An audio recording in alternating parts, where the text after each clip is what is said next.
Bonjour et bienvenue dans cette vidéo qui traite du sujet produit d'un entier et d'une fraction.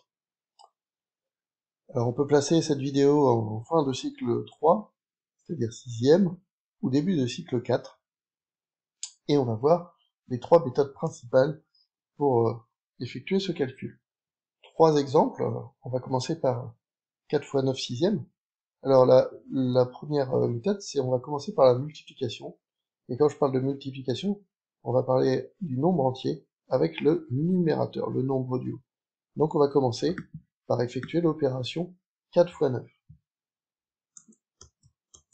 Et 4 fois 9, donc ça va nous donner 36. D'où le résultat de 36 sur 6, ce qui est déjà un calcul réussi. Et 36 sur 6, on peut le simplifier, on peut faire 36 divisé par 6, ça donne 6. Le calcul s'est très bien passé, pas de problème.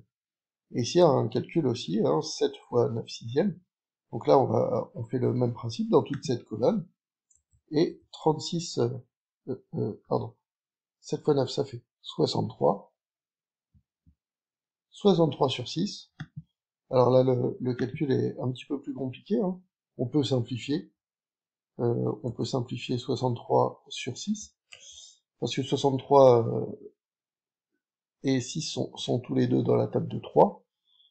Ce qui va nous faire le résultat de 21 sur 2.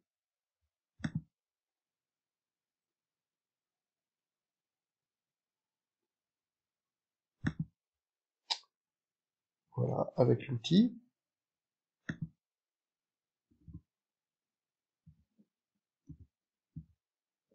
Et 21 sur 2. Cela nous donne donc 10,5. Et puis enfin, ici, on est toujours dans la même situation, en commençant par le calcul, c'est-à-dire la multiplication. Donc 12 fois 7 c'est possible, mais ça commence un peu à devenir plus compliqué, cette multiplication. Ça fait 84. Faut commencer à savoir bien manier le calcul mental. Et 84 divisé par 4, 84 divisé par 2, ça fait, 84 divisé par 4, non par 2, ça fait 21.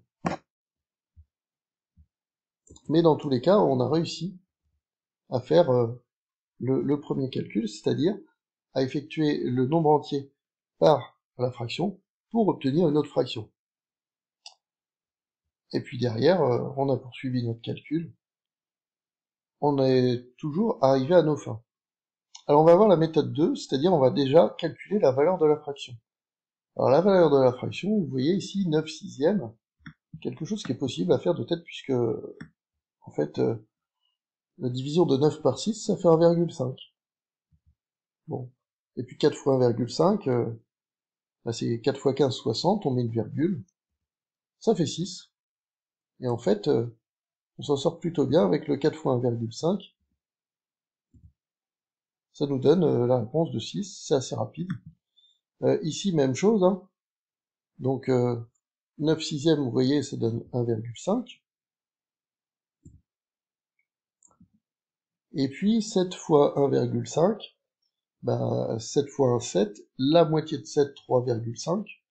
Donc 7 plus 1,5, ça va nous donner 10,5. Une méthode qui marche assez souvent. Qui marche assez souvent, ce que je dis, parce que 12 fois 7 quarts, eh bien 7 quarts, on y arrive assez facilement, c'est 1,75. Donc, mais on ne demande pas à tous les élèves de savoir calculer 7 quarts de tête. Et 12 fois 1,75, eh ben c'est pas facile comme calcul à faire. Et en fait, on arrive dans un calcul qui est assez compliqué. C'est pour ça que cette méthode, en fait, quand la fraction, quand la division du numérateur par le dénominateur nous donne un nombre décimal vraiment pas simple, cette méthode est à oublier. La méthode 2 ne fonctionne pas toujours elle dépend du numérateur par rapport au dénominateur.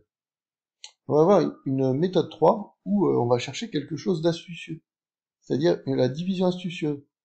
Donc là, dans la méthode 2, c'était la valeur de la fraction. Ici, je vais essayer de commencer par, en fait, inverser les deux nombres de la multiplication, mais juste pour le calcul. Donc je vais mettre 9 là, et je vais mettre 4 là. Et 4 divisé par 6, 4 divisé par 6, ça marche pas très bien. Donc en fait, c'est la même réponse, c'est pas la même signification, ce calcul-là.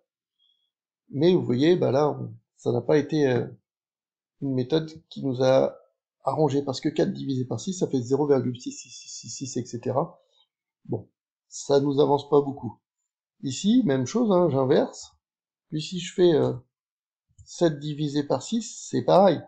Ça va donner un nombre décimal, ça va donner 1,16666, une infinité de 6, une division périodique. À remultiplier par 9, c'est imbuvable. Par contre, vous voyez, dans certains cas, comme celui-ci, si j'inverse le 7 ici, et que je mets le 12 ici, si j'inverse le rôle des deux facteurs, en fait, je vais avoir un résultat qui apparaît très facilement, à savoir 7 que l'on va multiplier par la valeur de la fraction 12 quarts. Et la valeur de la fraction 12 quarts, c'est facile. 12 divisé par 4, ça fait 3. D'où le résultat 21, qui est plus rapide et plus performant que la méthode 1, et bien sûr plus simple que la méthode 2, puisque la méthode 2 n'a pas vraiment abouti. Voilà, alors il est important de connaître les trois méthodes, et il est surtout indispensable de connaître la méthode 1, la seule qui fonctionne toujours. Merci de m'avoir écouté, bon travail à vous, au revoir.